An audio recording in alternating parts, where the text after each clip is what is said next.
Muy buenas tardes a cada uno de nuestros hermanos y hermanas que en el día de hoy serán parte de esta hermosa clase de orientación ministerial. Y ciertamente que estamos ya desarrollando la clase número 9. Así que agradezco a cada uno de ustedes por participar, porque han sido fieles alumnos, fieles integrantes de esta clase. Y en el día de hoy hay un tema muy hermoso. No lo voy a nombrar, esperemos un segundito. Y en el día de hoy queremos compartir con cada uno de ustedes algunos breves antecedentes de la función y del ministerio de los oficiales, diáconos y diaconisas de la iglesia. Ok, sí. Quiero iniciar esta exposición con la siguiente pregunta. ¿Qué se nos viene a nuestra mente cuando pensamos en los oficiales, diáconos, diaconisas? La respuesta debe ser muy parecida a la que yo le voy a enunciar ahora. Colaboradores dispuestos a servir para el reino de Dios. Por cierto, estos colaboradores efectivos y eficientes son los que trabajan mano a mano y comprometidos bajo la administración de un guía, de un encargado de obra, de un pastor de culto. Trabajan en distintas áreas, tienen distintos ministerios, no solo la palabra, sino que servicio dentro de la iglesia. Y muchas veces algunos de ellos encabezan distintos ministerios, ya sea de misericordia, de atención a los enfermos, de atención a los ancianos, una gran variedad de ministerios que se pueden desarrollar. Estos colaboradores y colaboradoras están conscientes de su llamado, ponen todas sus energías, dones y talentos al servicio del Señor. Su llamado es más que un simple nombramiento, es un llamado de parte de Dios. Por cierto, en la administración de la iglesia, los cargos y las responsabilidades no son eternas. Todos tenemos una etapa productiva y eficaz en nuestra vida. La tenemos que aprovechar. De modo que cuando nuestras fuerzas mengüen y vengan sobre nosotros las enfermedades, entonces podamos nosotros delegar a los renuevos que nos van a relevar cumpliendo las mismas funciones. Esto dentro de la iglesia también es muy efectivo. De este modo, los dirigentes de la iglesia enfocan todos sus esfuerzos y estrategias y metas para exaltar a Cristo, fortalecer la iglesia y extender el reino. Hagamos entonces las siguientes preguntas y las podemos responder individualmente. ¿Tienen los oficiales, los diáconos, las diaconisas de su iglesia alguna de estas características? ¿Son responsables? ¿Son atentos? ¿Se puede intercambiar ideas con ellos o lo que ellos dicen es la ley de la iglesia? ¿Tienen la actitud y el corazón de siervos? ¿Conocen la doctrina de la iglesia y la practican? ¿Respetan las enseñanzas bíblicas? ¿Son humildes, sumisos y obedientes? ¿Comparten sus ideas con el pastor, con el encargado o con el guía? ¿O de pronto se convierten en estrellas errantes o en nubes sin agua? ¿Son colaboradores fieles, moldeables y serviciales? Verdaderamente se necesita cada día personas dispuestas a servir, porque necesitamos obreros dispuestos a trabajar en la mies del Señor. Siempre hay necesidad de diáconos, de diaconisas, siervos, hombres y mujeres con sabiduría, no solo inteligentes, de buena conducta, discretos, no solo asistentes, conocedores y firmes en la palabra y doctrina, buenos mayordomos de todo lo que son y poseen, con una buena reputación en sus hogares, con sus cónyuges, hombres y mujeres que puedan mantener el barco a flote en medio de la tormenta.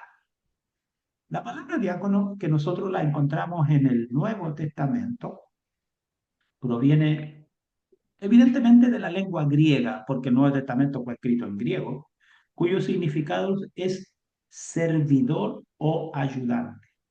Este vocablo es muy utilizado en el ámbito religioso para definir a aquella persona, hombre o mujer, dedicado al servicio de los demás. Compromiso que se adquiere al ser miembro de una iglesia. El ejemplo de servicio lo tenemos en nuestro Señor Jesucristo y lo encontramos allí en el Evangelio de Juan, en el capítulo 13, del 1 al 7, también lo encontramos en Hebreos 12, del 1 al 3, y en Mateo 11, del 28 al 30. Cuando en la iglesia hay un buen grupo de siervos, de diáconos, colaboradores, la iglesia es bendecida en forma extraordinaria. Cuando estos colaboradores son hombres y mujeres de fe, llenos del Espíritu Santo, de buen testimonio y sabiduría, el resultado del trabajo de la iglesia es multiplicador. Y fíjese que en este aspecto muchas veces también se da muchas vueltas y dice, no, a mí me falta mucho, no, no, mire, mire, la escritura dice, lleno del Espíritu Santo, no, a mí me falta. Oiga, partimos diciendo eso a los 20 años, a los 30 nos sigue faltando, a los 50 nos sigue faltando, llegamos a los 80 y todavía estamos con la misma cantinela. Al final, pura excusa para no trabajar en la iglesia, porque se siente muy cómodo tomar el himnario, la Biblia, va, se sienta, cantan bonito y se va para la casa. Y no hace nada más que eso. El buen siervo está dispuesto a tomar la mancera, a enfrentar una responsabilidad, a ser un hombre y una mujer de servicio en la iglesia. Los comoditos no son buenos, no son buenos, no tienen buen resultado. Al final se tornan en saduceos buenos para la crítica, pero lo que se requiere en la iglesia son hombres y mujeres dispuestos. Ahora, nosotros podemos ver algunas cualidades que podemos encontrar en las personas como los oficiales, los diáconos y la diaconisa. La vida y el carácter de un colaborador directo del pastor, del encargado de obra o de un guía, tiene que satisfacer ciertos requisitos para poder servir como tal. Y las escrituras lo indican. No es invención mía, lo dice la palabra del Señor. Los requisitos espirituales que están allí en Hechos capítulo 6, dice buen testimonio, lleno del Espíritu Santo y sabiduría. Requisitos morales que los encontramos en 1 Timoteo 3, del 8 al 10 y del 12 al 13. Merecedor de respeto, sincero, no vicioso, no codicioso, control de su hogar, fiel a su esposa, no chismoso, digno de respeto. Una breve descripción de las cualidades de un oficial, de un diácono o de una diaconisa no son imposiciones humanas. Es lo que la palabra del Señor nos dice. Los colaboradores tienen que ser escogidos de entre vosotros. Hechos 6:3. Y ser un miembro de la congregación local con tiempo de permanencia. Tiene que haber pasado el discipulado, tiene que ser conocedor de la palabra del Señor y tiene que ser una persona que sea reconocida y respetada dentro de la iglesia. Los colaboradores tienen que ser de buena reputación. Eso significa de buen testimonio. La confianza sobre su persona por parte de la congregación y de la comunidad son esenciales. No sirve de nada que de las puertas del templo para adentro seamos muy, como que parece que estamos en el cielo, pero cierran la puerta del templo y se nos cae hasta el diccionario. Y el vecino, que es muy astuto, dice, cállate el hermanito. Entonces, buen testimonio, buen testimonio. El diácono y la diaconisa deben estar en una relación permanente con el Espíritu Santo. Eso quiere decir lleno del Espíritu Santo. Lo que pasa que a nosotros nos han dado mala orientación y pensamos que es ser lo máximo. La palabra del Señor nos dice que estamos en el camino de la perfección y que la perfección máxima la vamos a lograr cuando Cristo venga por nosotros. Pero mientras estemos en esta tierra, estamos sujetos a debilidades y flaquezas. Pero ello no nos quita la pasión, el fervor, la identidad con Dios. Y de esa manera nosotros demostramos también cuán lleno está nuestro vaso de la presencia de Dios. Hechos 6.3 y según Hechos 2.4 y sigue siendo lleno, dice Efesios 5.18. Por favor, no se debe confundir que deben de hablar en lenguas, sino que deben ser llenos del Espíritu Santo. Y el Espíritu Santo es el que da el espíritu de sabiduría, de espíritu de entendimiento. Eso significa que nuestros actos diarios y de la vida espiritual son guiados por la gracia de Dios. A eso se refiere lleno del Espíritu Santo. Los colaboradores tienen que tomar decisiones sobre asuntos prácticos y temporales y también apoyar a su encargado de obra o pastor en asuntos espirituales. Así que la dirección sana y el consejo sabio necesitan de sabiduría, como lo señala Hechos 6.3. Los servidores verdaderos tienen que estar dispuestos a ocuparse en la obra de Dios, en la iglesia, y tienen que servir. Uno de los principales valores morales es la honestidad. Primera de Timoteo 3:8. Serio, veraz, fiel, merecedor de respeto, porque se lo ha ganado con su ejemplo. Los diáconos no deben hablar con doblez. Primera de Timoteo 3:8. No deben usar palabras engañosas. Deben ser sinceros o sinceras, de palabra confiable y cumplirla responsablemente. Los diáconos deben de guardarse de los malos ejemplos o acciones escandalosas. Primera de Timoteo 3:8. Evitar ser mal ejemplo para los más débiles. Hoy en día, la iglesia necesita de hombres y mujeres enemigos de la corrupción, no codiciadores de ganancias deshonestas y practicantes de la pulcritud, como lo señala Timoteo 3:8, primera de Timoteo. Su ejemplo es la fidelidad con su aporte a la iglesia en su ofrenda. Y en esa ofrenda generosa, no solo la ofrenda que entrega, sino la ofrenda generosa que la iglesia necesita a través de su aporte personal. Los diáconos deben ser ejemplos en la práctica de la sana doctrina, guardar el misterio de la fe con limpia conciencia, sometiéndose completamente a los principios de la fe, según lo enseña primero de Timoteo 3:9. Los diáconos no deben ser principiantes en la fe, ni niños fluctuantes. Deben ser creyentes maduros y estos también sean sometidos a prueba primero. Por eso que no hay que nombrarlos de la noche a la mañana, porque tienen que ser sometidos a prueba primero. Primera de Timoteo 3:10.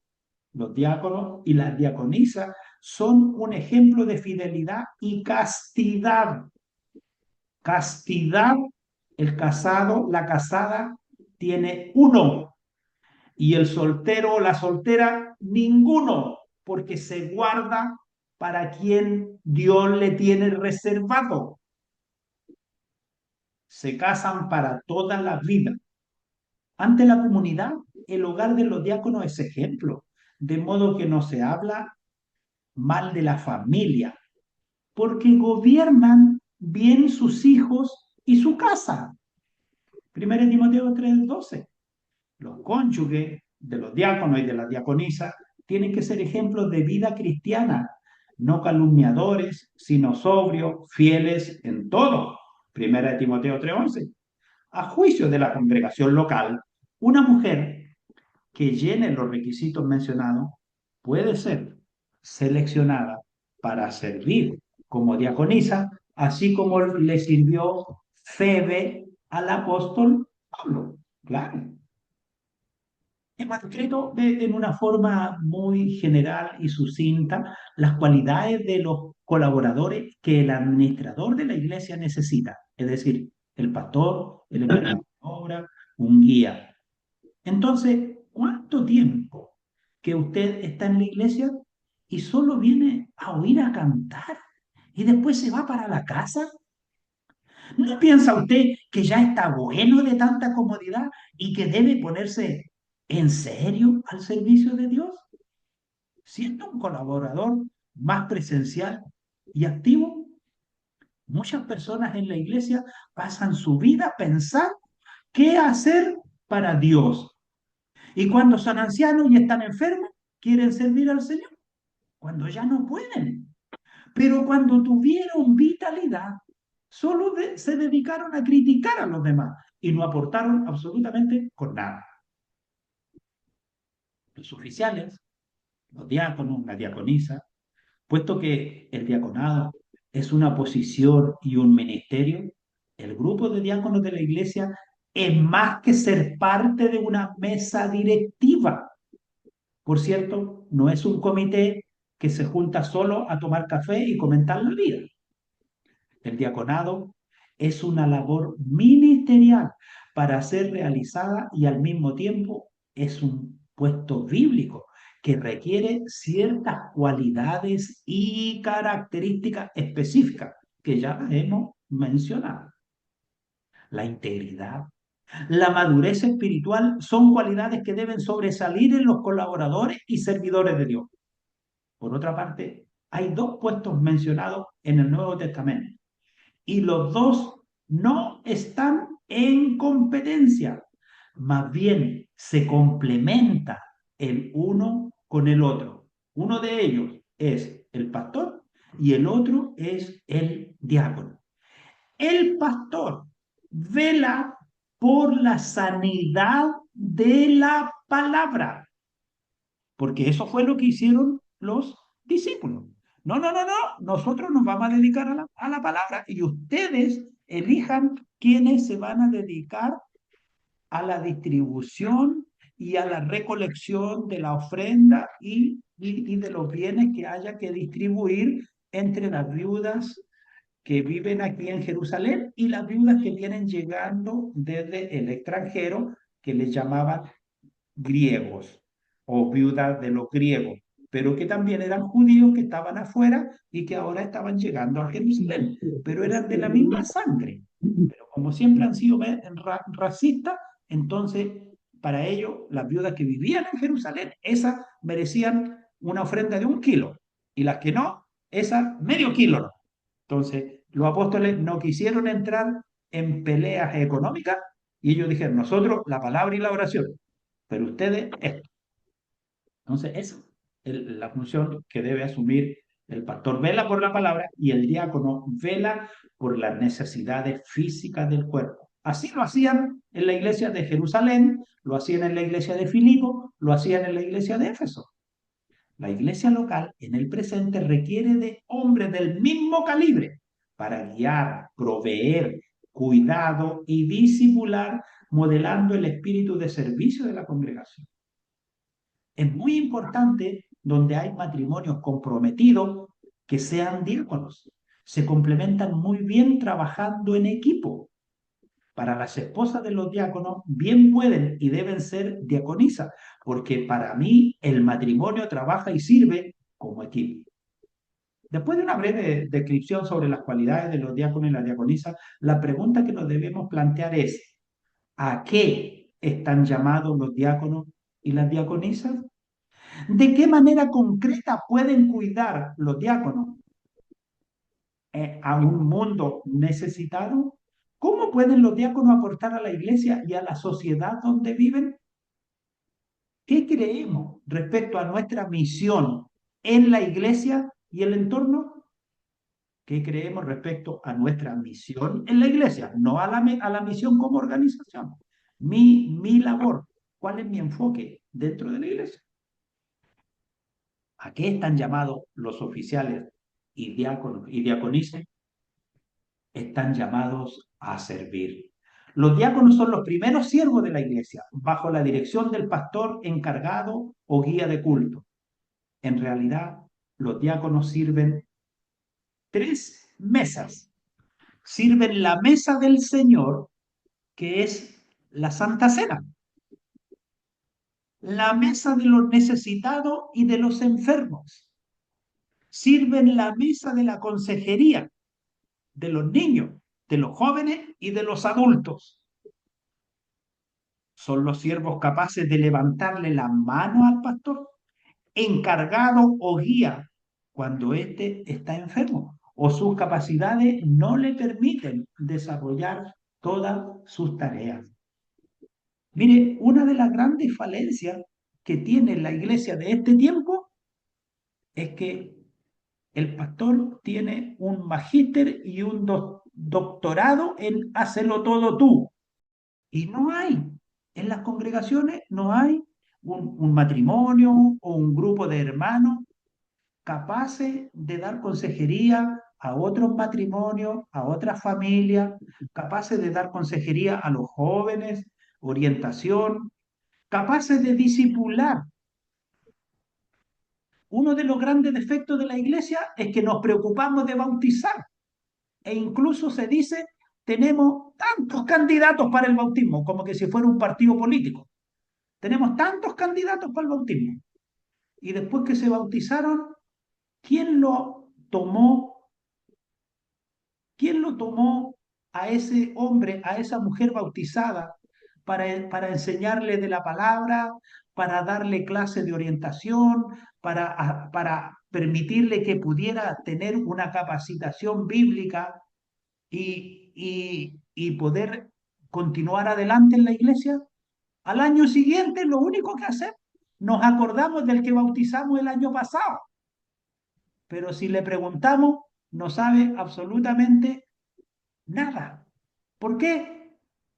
Porque simplemente pensamos que con bautizarlo ya estaba listo. Pero hay que disipularlo, porque queremos que ese nuevo creyente pueda el día de mañana ser el que va a predicar, el que va a coordinar, el que va a salir a evangelizar a la calle. Eso. Entonces, amados hermanos, estamos pero muy equivocados. Pensamos que por el solo hecho de haber recibido a Cristo en nuestros corazones y estar bautizados, estamos listos. Con eso ya estamos en el reino de los cielos. ¿Y no pensaba usted que alguna vez el Señor nos va a decir, ¿y qué hiciste con tu talento? No, es que yo, no. Si tú sabes cómo yo soy de severo, ¿por qué? ¿Por qué te quedaste ahí y no hiciste nada? Esa es la realidad. ¿A qué están llamados? ¿A qué están llamados? El pastor encargado o guía son la cabeza visible de la administración. Su responsabilidad es total, aunque su énfasis es en lo espiritual, en la salud de la iglesia. Por otro lado, los diáconos son los administradores y siervos de la iglesia, tanto en lo espiritual como en lo material. Los dos son como una yunta de bueyes. Uncidos trabajan la labranza del Señor. Primera de Corintios 3, del 1 al 9.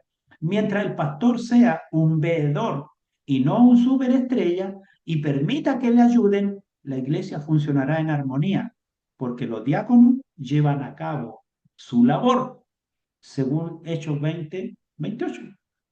¿A qué están llamados los oficiales y las diaconisas? El oficial diácono, como siervo del Señor, toma la toalla y lava los pies de sus hermanos. Los diáconos y las diaconisas son miembros comprometidos con Cristo, la iglesia y el pastor encargado o guía. Ellos canalizan las necesidades de la iglesia a la junta administrativa.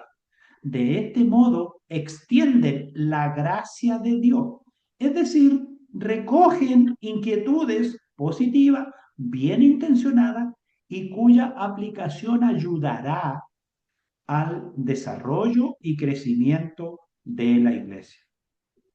Son creyentes firmes en la palabra, con quienes cuenta el pastor, el encargado o el guía, para discipular e instruir. Son ejemplos para los nuevos creyentes en fidelidad, adoración, alabanza. Los diáconos y las diaconisas tienen carácter apacible ante la tormenta, una palabra de mesura en medio del torbellino. Saben impartir paz en medio de la adversidad, porque reflejan el carácter e integridad de Cristo, siguiendo sus pisadas. Entre las consideraciones que deben tener los diáconos al ejercer su trabajo, se detallan algunas, las más relevantes. Serán conocedores de la Escritura. Estarán capacitados en las doctrinas básicas que practica la Iglesia, las cumplirán y estarán capacitados para enseñarlas. Son parte de la junta administrativa de la Iglesia. Según sus cualidades, desempeñarán labores de secretaría, tesorería, ministerio de alabanza, labores de misericordia, departamento social, asistencia a los enfermos, visita a los encarcelados, mantención del templo y tantos otros trabajos dentro de la iglesia. Como diáconos, ayudarán al pastor o al encargado o al guía en la supervisión de la sana disciplina de los feligreses. Evitarán los chismes, pero no esconderán las faltas. Oportunamente, informarán a su encargado o pastor de aquellas situaciones delicadas que amerite tomar alguna medida de consejería en primer lugar y también de disciplina en segundo lugar. Tomarán parte en las decisiones de inversión y adelantos en la obra del Señor en el aspecto económico. Serán responsables de supervisar la mantención y el estado del templo inmobiliario. El cuidado en su actuar común, esto es válido para oficiales, diáconos y diaconisas, es decir, en su actuar común. Las visitas a un hermano enfermo no deben ser hechas por una diaconisa sola. Lo mismo para los varones. Siempre se debe cuidar el testimonio.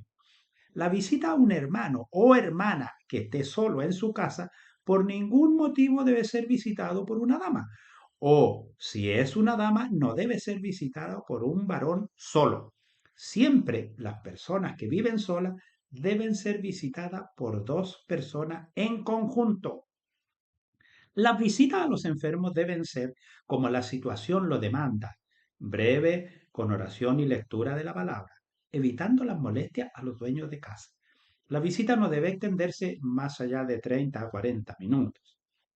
La asistencia en consejería debe ser hecha en lugares conocidos y a la luz del día, evitando todo mal comentario. Mayor cuidado debe haber cuando son casos de abusos, violencia intrafamiliar, como asimismo también de infidelidad. Los matrimonios que sean diáconos deberán capacitarse para asumir consejería matrimonial y familiar dentro de la iglesia. Ahora vamos a ver del actuar en particular, es decir, por separado, ya sean varones o damas. Vamos a ver los varones. Los varones cuidarán del buen estado y conservación del templo. Serán responsables de la mantención de los servicios domésticos y todo aquello que forme parte del patrimonio de la iglesia, el mobiliario, los vehículos, el templo. Estarán disponibles para acompañar al encargado o al pastor en las comisiones que de ellos se demande. Serán fieles compañeros en la palabra, la oración, la alabanza. Los varones serán leales y fieles compañeros del pastor o encargados en los bautismos, en la cena del Señor. En tiempos de duelo colaborarán en los servicios y compartiendo en todo servicio especial que se les requiera. De las damas. Las damas serán mujeres preparadas en la palabra, dispuestas a aconsejar y a discipular a mujeres jóvenes recién convertidas, a matrimonios jóvenes, a adolescentes. Aconsejarán a las hermanas nuevas sobre el respeto en la casa de Dios, sobre la prudencia en el vestir, con decoro y recato, entendiendo que cada ambiente requiere un vestuario adecuado. Usted no va con short a la casa del Señor, pero sí va con short a la playa. En el templo usted va en forma ordenada. Al campo usted va con chupalla y va también con ropa ajada, sucia, porque va a trabajar al campo. pero al templo va presentado porque va a la casa de Dios. No va a mostrar traje, pero va a la casa de Dios. Las mujeres se preocuparán de la buena presentación y ornamento de la casa de Dios, como de las demás dependencias pertenecientes a la iglesia. Si el templo es muy grande, se deberá disponer de un varón para ayudar al aseo. Serán las encargadas de aprender y transmitir a las más jóvenes la preparación de los elementos para la cena del Señor. Las damas serán las encargadas de preparar el fruto de la vid. Tendrán uva en la temporada, la estrujarán, luego la cocerán el jugo y lo guardarán en envases refrigerados, en congeladores, para que se use cuando sea necesario. Pero no andarán haciendo de ron ni de pisco el verdadero fruto de la vid que se debe usar para la cena del Señor. Eso lo hace un hombre o una mujer irresponsable que no tiene temor de Dios. Y aconsejarán prudentemente y bíblicamente a las mujeres jóvenes solteras a ser castas y respetables. Aconsejarán a las casadas a ser mujeres de su casa, prudente con sus maridos y con sus hijos. Y también me había olvidado que deben preparar también el pan para la cena del Señor, que es un pan sin levadura, preparado solo con aceite, pero es un pan muy delgadito, como el espesor de una sopaipilla, y se coloca unos 10 minutos solamente en el horno, de modo que quede cocido, pero no duro. Por supuesto que también aplicarán iniciativa en ejercer administración del hogar.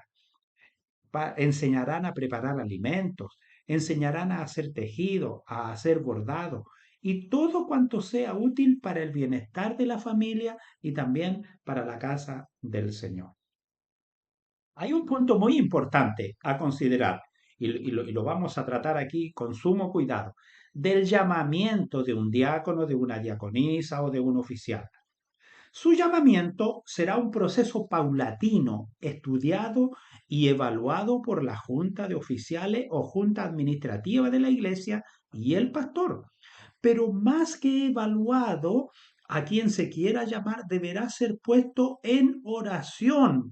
6 meses, un año, el tiempo que sea necesario hasta recibir la confirmación de parte de Dios. Lo más importante es observar el crecimiento y la madurez en la palabra. Esto debe estar por sobre el apuro de levantar un diácono o una diaconisa.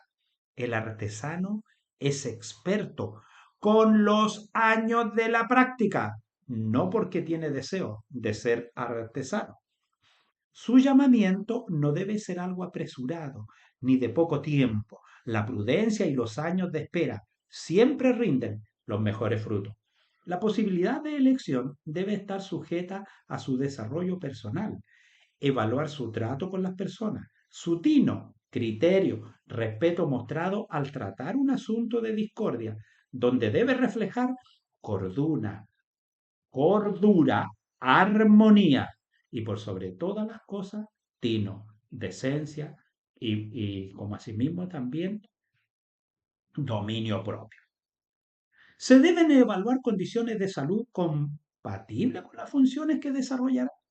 Evaluar su entorno familiar, si es una persona sola del hogar, ello puede traerle problemas personales como consecuencia de la responsabilidad encomendada. Por ejemplo, si el hermano o la hermana, ellas participan en la iglesia, pero el esposo no. Entonces, eso se debe evaluar porque tarde o temprano, si esta persona ocupa una responsabilidad, el esposo le va a decir, bueno, y otra vez, la esposa le va a decir, bueno, y otra vez, y el pastor no piensa en mí. Son situaciones que tenemos que evaluar. Un punto que también se debe evaluar son las condiciones laborales, es decir, el trabajo de la hermana o hermana, en atención a que hay situaciones donde el creyente pasa mucho tiempo fuera de la casa y fuera de la iglesia. Entonces, no logra estar bien compenetrado de lo que sucede y su desempeño será deficiente. Más que ayuda, será un tropezadero. Por cierto, tienen prioridad en el llamamiento aquellas características señaladas en la Sagrada Escritura, en especial el testimonio, la sabiduría y la relación con Dios a través del Espíritu Santo. Que estos sencillos consejos le ayuden para ser buenos obreros al Dios Padre, a Jesucristo su Hijo, con la ayuda de su Santo Espíritu. Ahora hay algo que también hay que tener en consideración. Cuando nosotros examinamos allí el pasaje del libro de los Hechos, capítulo 6, cuando fue necesario que allí hubieran esta elección de diáconos, lo que hicieron allí los discípulos dice que les impusieron las manos y oraron por ellos. Y esto, amados hermanos, hay que tener cuidado. Muchas veces con mucha liviandad se pone ungimiento por todos lados. Y eso no debe ser dentro de la iglesia. Porque cuando yo examino a través de la escritura, el profeta, el rey, el sacerdote, ellos recibían una unción. Cuando yo voy al Nuevo Testamento, el pastor y el supervisor que es el obispo.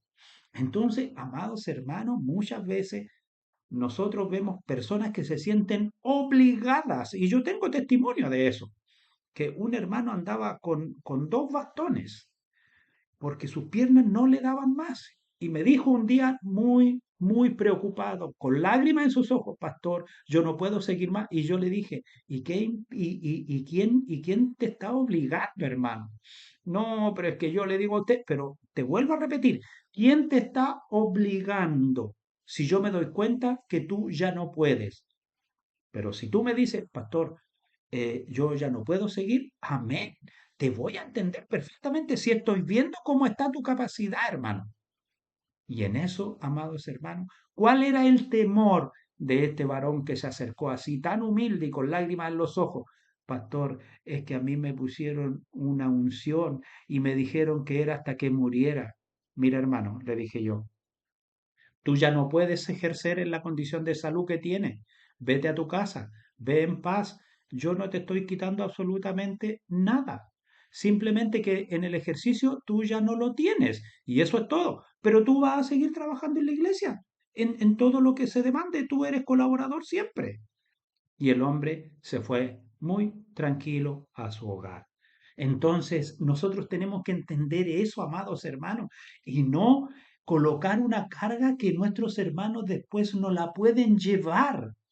Nos encontramos en la misma situación cuando hacemos, bueno, pedimos una bendición por los niños o los dedicamos. Hay una gran diferencia. Lo mismo ocurre acá. Bueno, colocamos la bendición por el cargo que los hermanos desempeñan por un determinado tiempo o le colocamos la unción de modo que después cuando ya tengan muchos años, ellos mismos se anden lamentando porque no pueden hacer, porque no pueden cumplir para lo que fueron llamados. Pero si el Dios eterno no les ha puesto ninguna carga que ninguno de nosotros no pueda llevar. Más aún dice la escritura que llevad mi yugo sobre vosotros. Dice, porque por algo señala que ligera es la carga. Entonces, amados hermanos, no coloquemos nosotros carga sobre los demás que no pueden llevar. No, tenemos que ir a la base de la escritura y ser respetuosos con ello. Amados hermanos, ha sido un gusto compartir con ustedes y que esta clase sea de grande bendición para todos y compartan con sus hermanos, con sus amigos, con sus amistades en la fe. Vuelvo a repetir, amistades en la fe, para que entiendan lo que significa el verdadero servicio al Señor de un hermano oficial, de un diácono, de una diaconisa. Que el Dios eterno les bendiga. Nos vemos la próxima semana si Dios nos concede salud y vida.